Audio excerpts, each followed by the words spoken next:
Greetings from Brookefield Hospital. I am Dr. Pradeep Kumar, Senior Consultant Physician, Cardiodiabetologist and Critical Care Expert at Brookefield Hospital and the Medical Director. This interview is divided into three parts. Part 1 talks about how we are making a dramatic change in the landscape of management of golden hour in a medical emergency. Part 2, we are talking about the World Heart Day and the initiatives of Brookefield Hospital. Part 3, we are addressing the initiatives that needs to be taken on a private-public partnership basis to improve the overall healthcare delivery system in our country. We all are aware about this golden hour in a medical emergency. The golden hour is the first hour after any medical emergency happens. The maximum impact for survival for any patient depends on how effectively we utilize every second of this golden hour in the most appropriate manner. Current statistics say that 80% of the people do not reach the hospital or a medical facility within this golden hour. 40% of the people who reach the hospital during this golden hour come in a much compromised state because of all the delay that has occurred. As a result, there is increased risk for people landing up in complications, poor survival rates, and a huge number of patients losing their lives because of delayed arrival to the hospitals. Brookefield Hospital is bang on the main road. In spite of this, we were receiving patients being brought dead to the hospital. That kind of triggered an curiosity to find out what is happening, what is the reasons that these people are reaching the hospital in a state of being brought dead. And that led to a huge amount of discoveries at delays in each and every step after a symptom of a medical emergency occurs. And we try to analyze this whole concept, and then we try to have a problem solving approach, and that problem solving approach led to this concept of BEAST, which is called as Brookefield Emergency and Accident Support Team. This is the world's first ever app-based two-wheeler ICU ambulance emergency response system. The aim of BEAST is to reach a medical emergency site in the shortest possible time, completely equipped with an ICU-like infrastructure on a two-wheeler. So it is a combination of man, machine, medical equipments, medicines and technology put together. So we reach fast, we diagnose fast, we treat fast, we stabilize fast. Once we have stabilized the patient, we have an option of transferring the patient through a conventional ambulance to the hospital of their choice, irrespective of whichever corner of the city that is, because we are able to salvage the most important golden hour in a medical emergency. That every second in this golden hour is the most important aspect of making a huge change to these patients. The survival of a person depends on how we are able to utilize this every second in the golden hour. And this concept we have evolved over a period of 4 to 5 years right now, and this has reached a very mature state currently. We have done a proof of concept over the last 5 years. We have treated close to 3,750 patients till date. We have saved innumerable number of lives. Unfortunately, this particular program is confined only to a short area of around 5-kilometer radius around Brookefield Hospital. After having understood the immense benefit that this program has shown, now we have confidence to launch this as a pan-India first responder emergency program, where we want to launch it in 3 phases. First phase, we want to launch it as a pan-Bangalore phase. second phase, top 10 smart cities in South India, and the third phase is 50 smart cities across India, so that we can ensure that we are able to save precious lives across the country. And the aim is to make this available to everyone, affordable to everyone, and accessible to everyone, so that we are able to save those precious lives. So two-wheeler is only a means of communication and a travel. We can use any two-wheelers.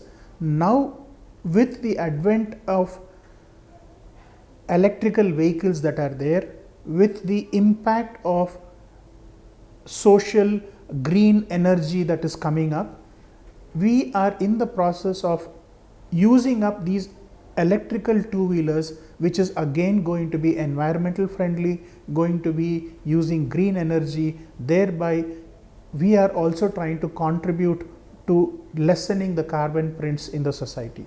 And this two-wheeler can be anything, but what happens to these two-wheelers are, there are going to be smaller modifications that needs to be made, because please imagine it is the entire ICU infrastructure. What do I mean by that?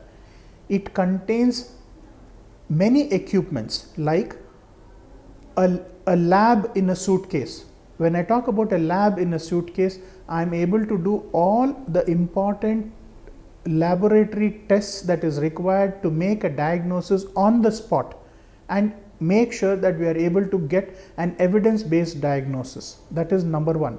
Number two, we are able to go ahead and have the equipments like an ICU that is there, which includes a ventilator, a defibrillator, a infusion pump, a suction machine, an intubation kit, an oxygen cylinder. You can imagine whatever that we use in an ICU is all being made available in its miniature forms, which is there, which can be carried on a two-wheeler with two paramedical people who are the ICU trained individuals. These are the people who deliver the care in our hospital ICUs. So space is a premium, and hence we have to ensure that we are able to use any and all of these medical equipments which are in the miniature forms, and that's the USP of this particular system, where it utilizes the entire set of medical equipments that can be carried by these two set of paramedic people who are on a two-wheeler. All these systems that are going to be carried around will all have a waterproof carrier that is going to enable this particular system to ensure that there is no implication of inclemental weather, rain or wind or any of those things. So that's the beauty on how this whole sophisticated system is made available. And obviously the two paramedic people will also be wearing equipments, will be wearing clothes which are again water resistance, wind resistance kind of a proof of equipments. We all are aware of the challenges that are there in our country.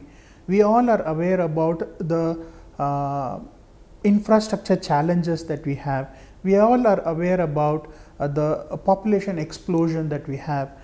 Though the current government in the national level has been doing phenomenal work towards building up a sustainable healthcare, it is still not sufficient to make sure that we are able to reach every nook and corner of the population in our country.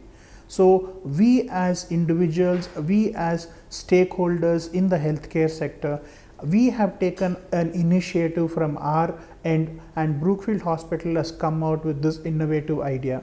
Now, the way in which we are able to contribute into sustainability is thereby we are able to reduce the extent of four-wheeler ambulances that are there. We are able to reduce the carbon prints that are there by using a two-wheeler vehicle that we talked about, which is an electrical vehicle. We are able to use a smaller and sustainable form of equipments, and thereby again contributing to sustainability. We are going to use equipments which can be reusable for a longer period of time, thereby again reducing the carbon prints. So these have been initiatives where we are trying to ensure that we will be able to contribute and make this a greener venture and contributing to lesser carbon prints as a part of this particular venture. Current statistics that goes about, the WHO has given certain recommendations that we should have so many ambulances per so many thousand population. We are still a far off away from that particular target. The second challenge that we have is these ambulances that we currently have, there is a mismatch between the place where they are located to the place where it is required. Currently, most of the ambulances are all located closer to the hospitals. Unfortunately, the need is these ambulances needs to be amidst the society where there is a need, and that has given rise to Beast being a suitable alternative, where we are aiming at having one Beast station every 2 to 3 kilometer radius. Thereby we are able to cover the entire length and breadth of a city like Bangalore with approximately around 50 vehicles.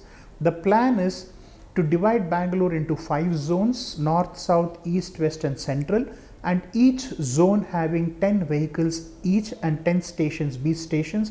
Thereby we will be able to have every 2 to 3 kilometers coverage, and these Beast stations will be either located in gated communities, villas, resident welfare organizations, in ITBT tech parks, in corporates where we have a huge density of the workforce that is available, across metro stations, in and around hospitals and police stations. We have tried to devise a system where there will be uniform representation of the needs of the society, and these vehicles will be spread across in the society to make sure that every society, part of the society will be taken care of. Some of them will be located towards the schools and colleges, some of them will be located towards the working places, some of them will be set up in the manufacturing units. So that's how we will be able to kind of cover the cross section of population in a way in which everyone would be having equal access to this Beast emergency facility. This is one of the golden opportunities that we identified, wherein the factory law that has come out with saying that every SME or a manufacturing unit having so many set of employees need to have a set amount of medical expertise available within their premises. Unfortunately, because of the loopholes that are available in the regulations that are there, this is not being implemented to its fullest capacity, and some of the organizations, to cut costs, they try to employ a nurse practitioner, try to have some kind of a tie-ups with some ambulance facilities on a need basis, and that is where there is a gap between the need and where the want is, and as a result of this we are losing whole lot of these employees. I can give personal examples of where we have provided these facilities for a leading giant, a corporate giant. I don't want to name them. We had an incident where they had an in-house nurse practitioner being available, but the person developed features suggestive of an heart attack, and the minute we were able to identify that this was an heart attack, we activated our system. Our people were able to go reach that place. We were able to ensure and diagnose it properly, and then we were immediately able to give that clot buster injection, which is approximately to the tune of almost around 30 to 40,000 rupees. We have to give that injection. By making sure that we were able to give that injection, we were able to gain a couple of hours time, and that resulted in the person reaching the nearest hospital with a cath lab facility where an angiogram was done, and then they did the required procedure called as angioplasty with stenting, and the person was able to be saved. So this is occurring in younger and younger individuals of late, and we are seeing a whole lot of young age individuals in the prime of their career who are breadwinners for their family.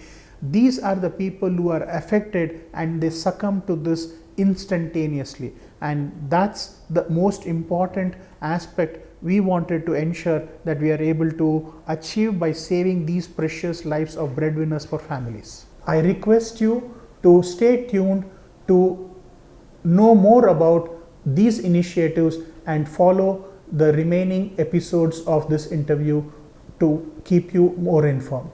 Thank you.